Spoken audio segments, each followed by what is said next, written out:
Bible à globé. Là où 2 ou 3 sont réunis en mon nom, moi je suis au milieu d'eux. Tout ce qu'ils vont demander, moi je vais leur donner ça. Mais lorsque même vous êtes 10 000 dans une salle et que chacun prie, hey Seigneur, quand est-ce que j'aurai ma voiture? Seigneur, quand est-ce que j'aurai ma moto? Seigneur, quand est-ce que j'aurai ma maison? Quand est-ce que j'aurai mon truc, etc. Même si on sort la requête de prier pour ça, parce que vous n'êtes pas en union d'esprit, rien ne va se passer. Rien ne se passera. Amen. Amen. Il faut des gens qui acceptent de se mettre ensemble à prendre la décision de prier, de s'unir en esprit de prier. Mon ami, nous devons prier pour notre pays.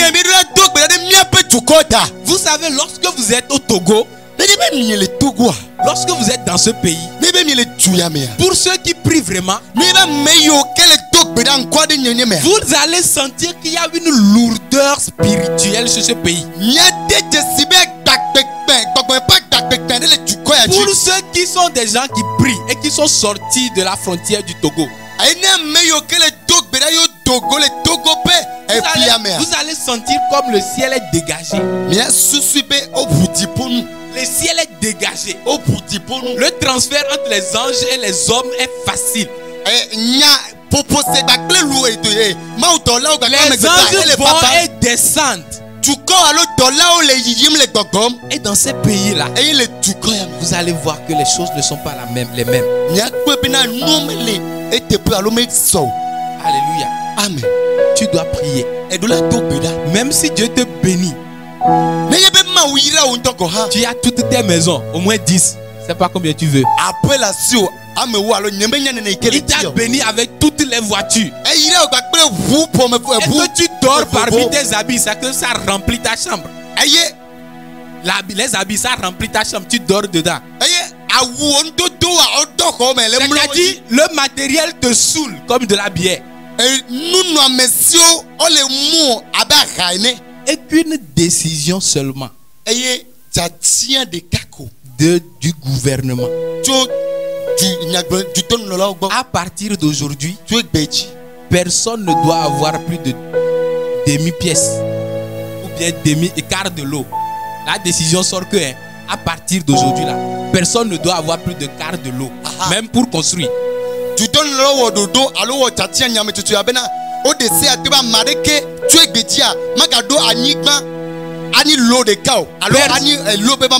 Personne ne doit avoir moto jusqu'à avoir voiture.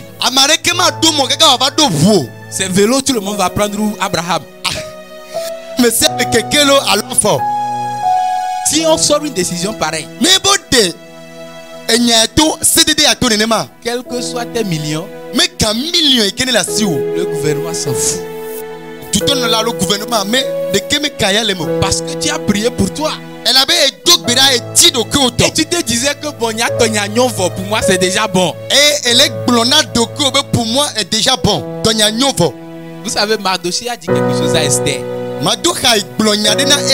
Ne pense pas que parce que tu es dans la cour du roi, parce que tu es dans la cour du roi, la sentence que, comment on l'appelle, Haman a, ne va pas t'atteindre.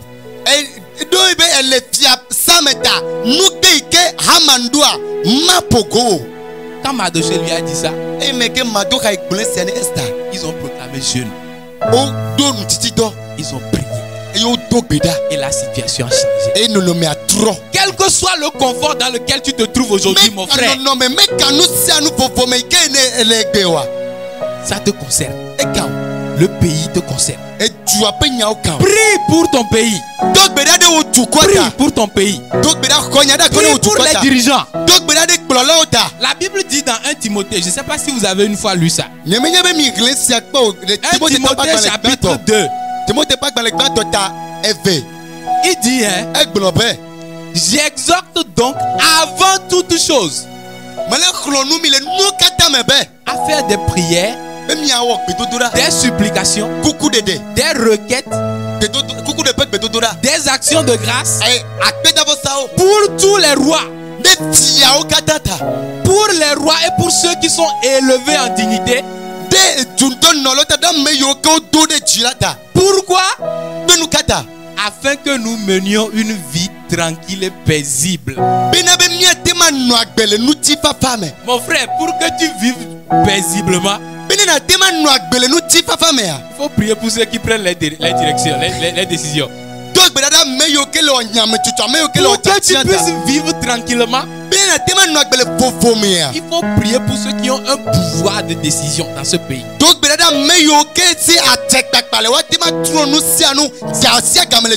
Sinon tu ne pourras rien. La preuve, on a dit à tous les étudiants avant d'entrer au campus, vous allez être vaccinés.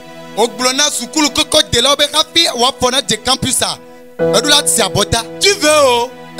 Tu veux pas oh? On va te vacciner. Il y a eu quoi? Rien. Tu ne peux rien faire. Mais la seule chose que nous pouvons faire, c'est de lier les choses sur la terre afin que l'Éternel également les lie dans le ciel. Parce que ce qui est lié dans le ciel, personne ne peut dénouer cela.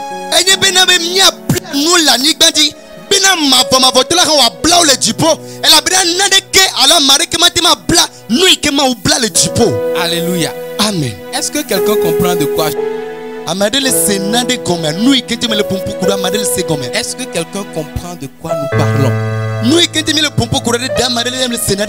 Vous savez, au-delà du pays, nous devons prier pour l'église. Nous devons prier pour l'église. Nous devons prier pour les responsables spirituels. Nous devons prier pour les hommes de Dieu. Vous savez, on a vite fait de les critiquer. Il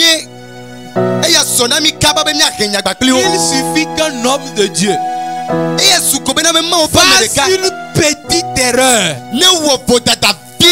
ça devient une erreur d'État. C'est-à-dire que tout le monde en parle. Ce que toi tu fais d'habitude, il suffit que ce soit un homme de Dieu qui fasse ça. On a oublié que ces gens-là sont les plus tentés au monde. Ils sont les plus persécutés spirituellement. Et parce que nous ne prions pas pour eux, il y en a qui tombent dans les tentations. Il y en a qui tombent dans les persécutions. C'est ton travail, ton devoir, ta responsabilité de prier pour les autorités spirituelles. Parce que ce sont eux qui te conduisent. Ils risquent de te conduire dans les épines. Au lieu de te donner de la bonne herbe à manger, ils vont te donner des herbes amères.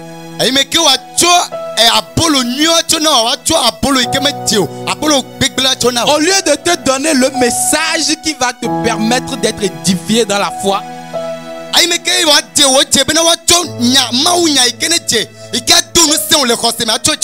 ils vont te donner un message qui va te ruiner.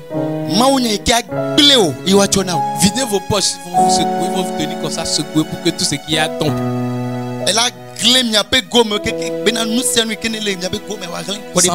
Sans penser à votre salut. Priez pour les autorités spirituelles. Priez pour les prisonniers. Priez pour les orphelins. Priez pour les veuves. Priez pour les pauvres. Ceux-là que vous voyez tout le temps, vous savez qu'ils sont dans le manque. Priez pour eux.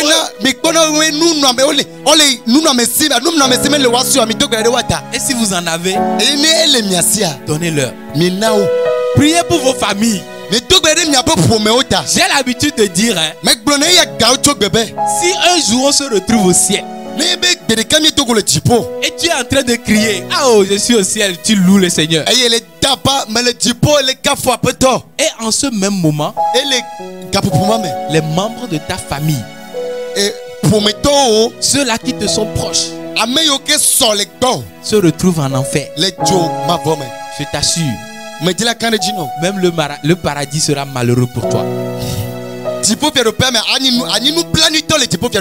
Oui, tu seras malheureux parce que ta famille, ton papa, ta maman, tes frères et sœurs sont en train de souffrir dans le tourment ardent de feu. Tu ne seras pas heureux. Alors prie pour ta famille. Prie pour ta famille. Prie pour tes amis, tes collègues. Si tu travailles avec quelqu'un et que c'est toi seul tu pries, un jour, ce quelqu'un-là va faire que tu n'auras même plus de travail. Ah oui. Prie pour ta femme. Mon frère, prie pour ta femme. Ma soeur, prie pour ton mari.